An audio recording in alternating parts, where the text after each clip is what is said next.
What's up, Comic Book Nation? Jim Viscardi here, and today we've got a very special guest in the Comicbook.com studio for Comic-Con 2018, none other than Marvel's Chief Creative Officer, Joe Quesada. Joe, welcome, Jim, man. Appreciate it. Once a year. Right? This is the best. Yeah.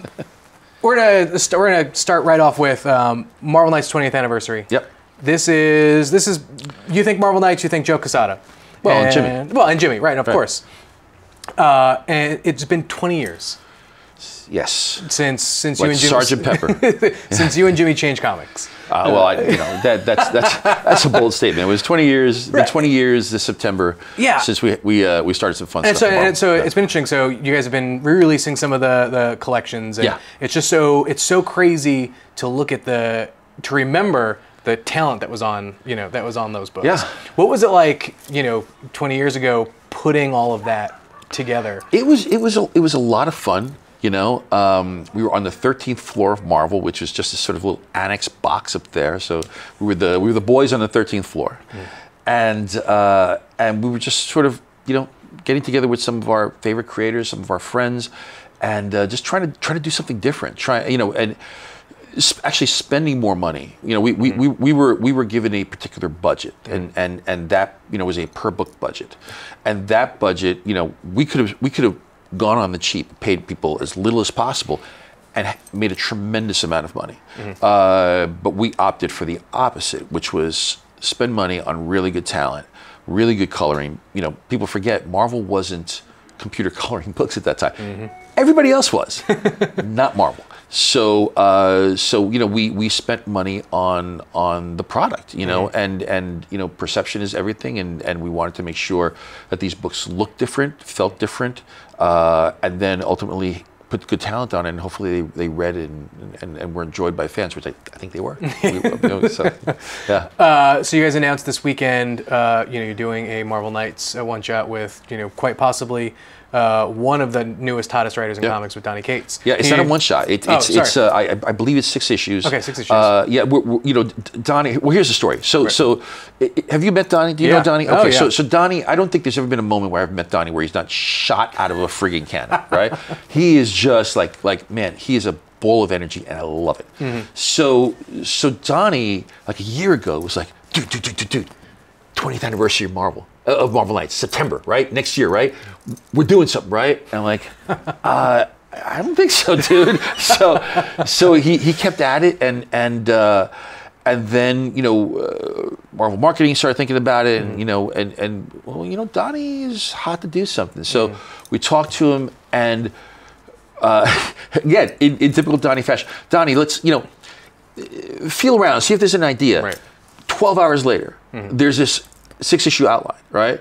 And so basically, we're looking at Donny because he's got so much work. We're looking at Donny as the showrunner of this story. Okay. He will write some issues, and then very much like Jimmy and I did, he's bringing in some writing talent that he really respects, and relative newcomers, and I think a friend who's not a newcomer, and they're going to be doing this 6-issue series. What's cool about the series is that now he may be lying completely to me, right? but one of the reasons he wanted to do this because he said Marvel Knights affected his life so much, and got him back to comics or whatever it may be.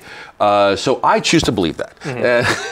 So Donny has created a story right now. We got this great outline from him that goes back to those early books and picks up on some plot threads that may have not been resolved. Nice. So if you read those old books, it'll be cool. If you haven't, it'll be something new. But it's Donny friggin' Cates. Nice. Yeah. We're gonna get to see some Joe pages.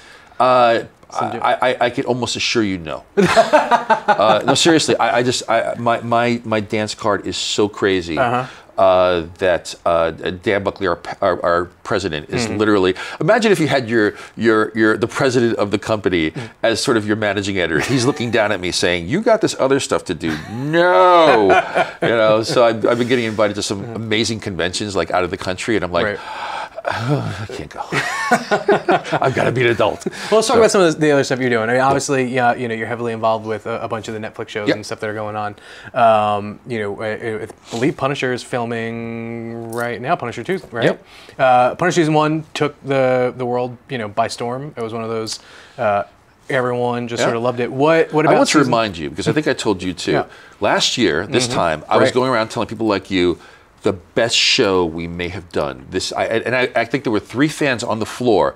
They're like, "Come on, man!" And I'm like, "If you don't think it's the best show that we've done, and if Barenthal is not Frank Castle, I will pay your Netflix subscription for a year." Never collected. God. What about season 2 is getting you really excited for it? Dude, it's the villain. Yeah. It is just crazy stuff. Crazy stuff, and it's going to be exactly what fans want, you know. And you know, Barenthal's Barenthal, man. You know, he's just he's a force of nature, the dude. I mean, you know, he just see that. Just mention his name and the set starts falling apart, dude. So, nice, awesome.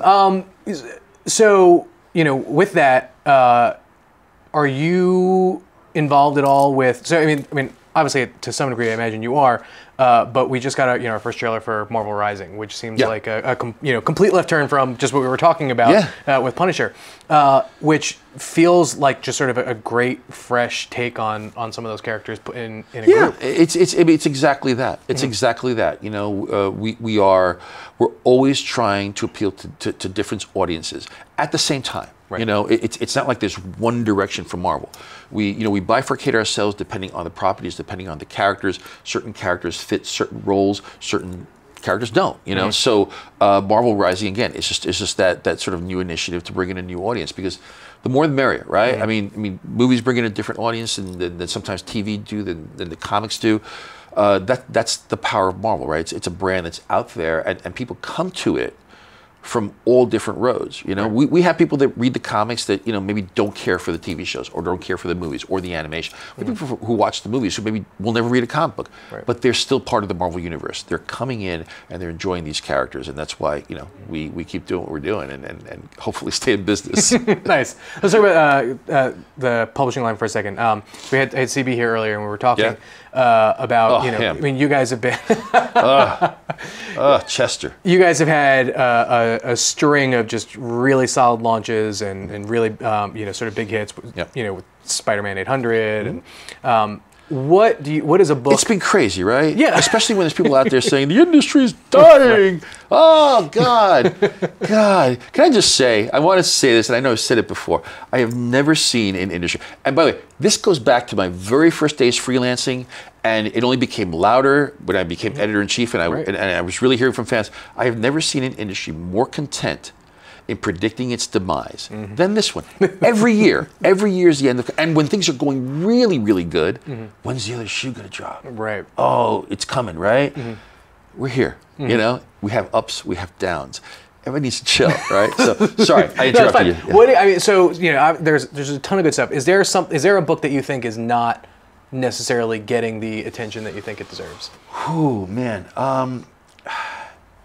Oh, you're catching me flat-footed, you know what I mean? Because now I gotta go, you know, I mean, the one book I could tell you that just came out that I'm really, really proud of, and I was telling people about this months ago, is The Life of Captain Marvel. I am so proud of the team on that book and our editors on that book, and I think it's for fans who don't know who Captain Marvel is, who don't care about Captain Marvel.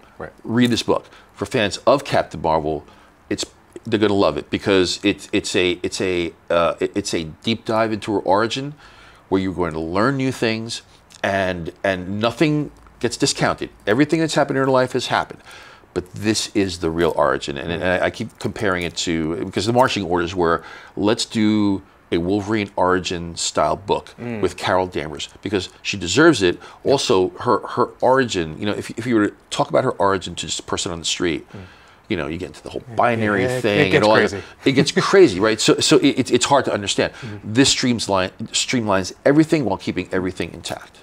Nice. As someone who's got his, you know, fingers in a little bit of everything, do you ever see? That sounds really nasty, man. It's just really. It's like you got to say, oh, look at this, eat that now. Do you see a future in media where you're able to tie sort of everything together in a way where, you know, if someone like there can be a show on television that maybe continues as a comic or Right. you know exists in or ties in some way in animation or even a film, like a project like that. Do we think we can get there, or is that just too crazy of a project? I don't know if it's necessary. You know, I think the beauty of the cinematic universe, the animation universe, and the comic book universe is that while they're similar, right, and they have the you know they feel like Marvel, they're also different in a lot of ways. I mean, I think the beauty of studios and what television does is it takes, you know, 50, 60 years of publishing of a character and cherry picks and say, okay, these are the best moments, right? And I think, you know, it's like Black Panther, for example, right? Black Panther took a lot from the Stan Lee, Jack Kirby era, but then also started cherry picking from Priest and Reggie Hudlin, and then they make this sort of melange of a beautiful movie, right? That's cool to me.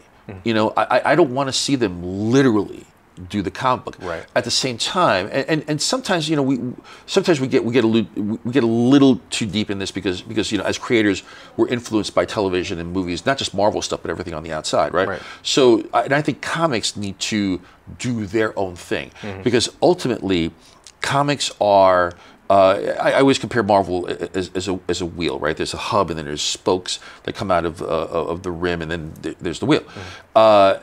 Publishing to me is that hub. Publishing is where all the ideas are generated because you can get as crazy as you want, right? You don't have to worry about who the star is or who the, you know, all that stuff, and you don't have to really worry about a budget, right? Because it's just an artist and writer's imagination, and you go as crazy as you possibly can. That to me is such a value. As opposed to publishing echoing too much of television, because then to me what happens is you become a snake that's eating its tail, right? One thing is influencing the other, and we become really insular, and we forget about the world at large. So to me, I like the idea that it's all, you know, as separate as possible. I'm not saying that something that we were talking about can't happen, but it's not a priority, and it sounds like really like a lot of work, man. And at my heart, I'm just lazy. I'll ask you one thing. When we ended our interview last year about this, and we got some cool insight as far as your work and what you do. San Diego's over Monday. What's Joe working on? Monday, actually, so San Diego for me is over on Sunday. Monday, so Sunday I'm on a plane. So it's what happens Sunday night, right? Sunday night, I just get right to work. Sunday night, I've got outlines to read, I got scripts to read. Monday, I will be in the Marvel offices. I'm more than likely starting on a cover that I've owed for a long, long time. But every day is different. Every day, it's literally my schedule is the queue of my email. And I try to prioritize, like, okay, this, you know, right, this, somebody needs this, somebody needs this, somebody needs this. And I just go through the queue until I can get through it. I would show you my phone, but I don't have it on me right now. But I think as of this morning, I have over 4,000 unread emails. 4,000. So that's also what I got to do on Sunday when I get there. You know, that's the Marvel account. That's not the personal one. Personal one's got about 190, 98 unread. So yeah, nice, cool. Yeah. Most of them from my wife. It's just, Joe, thank you again so much. This has been an absolute pleasure. For more on Marvel Comics and everything going on at Comic-Con this weekend, make sure to check out Comicbook.com.